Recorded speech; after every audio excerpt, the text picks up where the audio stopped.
জামাত ইসলামীর সংগ্রামী secretary general জাতীয় সংসদের মাননীয় সাবেক সংসদ সদস্য মজলুম জননেতা অধ্যাপক মিয়া গোলাম পরোয়ার এখন বক্তব্য রাখছেন।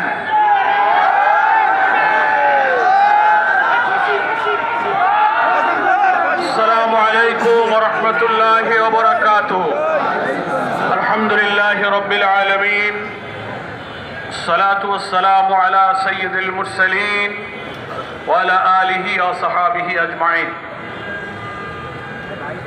28 অক্টোবরের বেদনাবিধুর পল্টন ট্র্যাজেডির স্মরণে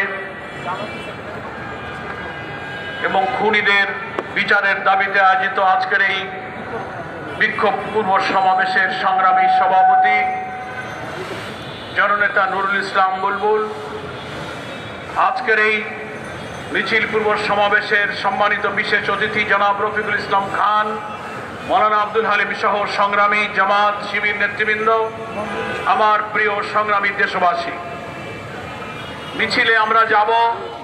বক্তব্য খুব দীর্ঘ করার সুযোগ নেই, সুশৃঙ্খল মিছিলে ইনশাআল্লাহ আমরা যাব।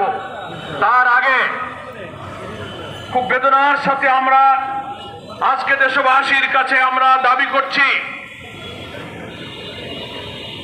2006 সালের 28 অক্টোবরে যে নৃশংস, নিষ্ঠুর, বর্বরতম, ইতিহাসের নজিরবিহীন নৃশংসতা দেখানো হয়েছে, সারা দেশ এবং দুনিয়া সেদিন শিহরিত হয়েছে।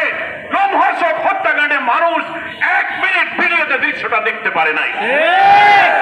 সবাই ঘৃণা পোষণ করেছে, বিচার চেয়েছে, অথচ সেই লগি বৈঠার খুনের নির্দেশদাতা শেখ হাসিনা জনতা রুদ্র সে পালিয়ে দিল্লিতে আশ্রয় নিয়েছে।